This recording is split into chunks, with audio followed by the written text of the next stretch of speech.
like my makeup looks weird. I feel like I look weird.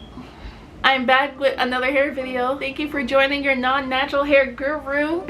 Does that look, no, does it matter? It doesn't matter. Hi guys, welcome back to my channel and to another natural hair video, even though I don't know what I'm doing. So it's another, not a tutorial, but kind of a tutorial type of video where I show you guys how I do my high puffs. If you know me in real life, you know high puffs are my go-to styles for some reason. Once I learned about them, that's all I do other than twist outs. So I decided that this is a perfect time to actually do it, because in my last natural hair video I did mention that I would show you guys how I would do it in a few weeks. I think it's been 3, so it's time to show you guys how I do it. So I did wash my hair and I did want to show you what I used. I probably should go get that. This is the Talia Wajid. I don't know if that's pronounced correctly. It's their great detangler, leave-in conditioner, and co-wash. I actually used it as a co-wash and a detangler. I usually don't like 2-in-1 products, but I needed to wash my hair last night to get prepared for this video because I did a wash and go, but I didn't really pluck it out the way I needed to, but I used that.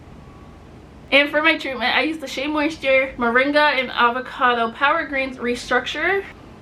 So that's what left me with this, and I did the same exact thing that I did in my last video. I co-washed, I conditioned, did a treatment, and did the same routine that I did. Obviously, I just didn't pluck it out the way I wanted to. To do my high puffs, I usually use a spray bottle of warm water and some gel. Also, I use like this little thing to kind of tie it up. Some people use a shoelace. I literally had like old pair of tights that I never used, and I just cut off like a string of it, and I use this really long thing to tie up my hair. Also, I have this brush that I use to smooth it out, and I have a brush to do my edges. Even though I'm not good at doing edges, I still try to do my edges. First, I like to take a brush and I kind of push my hair back a little bit, and I kind of just start brushing it.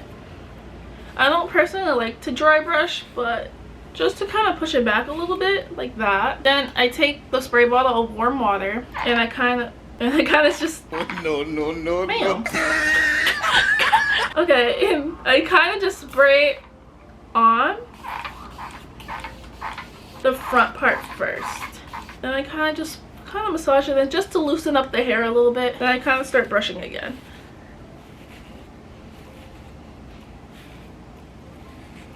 So for the back, I kind of just do the same thing. I kind of just try to dry brush it up a little bit.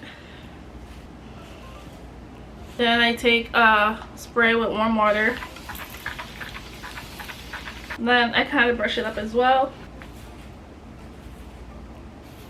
So this is usually what I'm left with at first.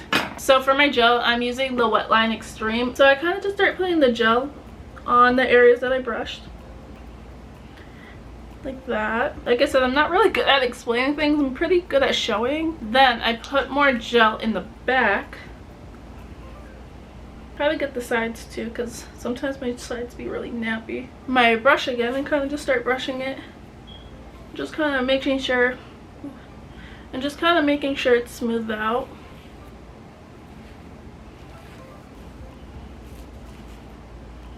I like to take like the string that I use. Like I said, you can use a shoelace, you can cut up an old pair of tights or an old pair of leggings, and you just kind of use it. Usually it's like more like not as stretched out like this one. A lot of people like to start from the back and like do it this way. I personally don't. Kind of weird, but I like to start in front. You take the string and you kind of get under the hair and crisscross in the back, and you start to pull it up. Like so, and you start tightening it. Like I said, my hair is a wash and go, like first couple days in it, so it's not going to be as voluminous as I usually like it, but it will as the days goes on. Then you like to tuck the ends in and kind of like to pull out the hair a little bit. I like to pluck at the roots, not the roots, at the hair that's been out, pluck it around. And I like to kind of shape it a little bit. I'm sorry, I'm trying to look in this mirror right here. I feel like a lot of times my puffs be looking like lopsided. So I kind of pulled you guys closer so you guys can see me do my edges. So don't kill me, I'm not really good at edges either. So I take my Wetline Extreme and I kind of just put some at my edges.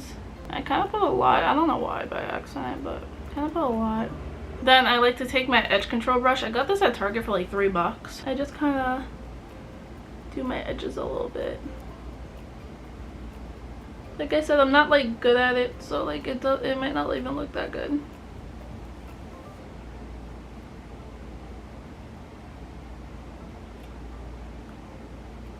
Honestly, for me, that's the best it's gonna get. Then I'm gonna do it on the other side.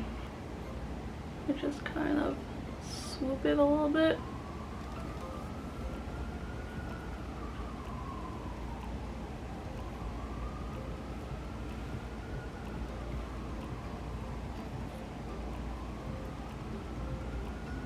So I backed up the camera a little bit so I can continue puffing up my poof up here. Like I said, when I do like a twist out or something, it's gonna look completely different. So this is specifically for wash and goes and to how to make your wash and go poof type thing. I know there's better tutorials out there. Obviously, like I said, this is not really a tutorial, just kind of me showing what I do, because like I know I'm gonna probably get questions on it. I also did get a question on how my hair looks out like after a twist out, so I'm probably gonna do a how I do a twist out video next. Gonna keep puffing it up, but that's how I do my puffs. I'm sorry if it's not the most informative tutorial. Like I said, I'm better at showing than doing, so I hope watching me do it was helpful in a way. I still hope you enjoyed this video. Please like, comment, and subscribe if you're new, and I'll see you guys in my next one. Bye.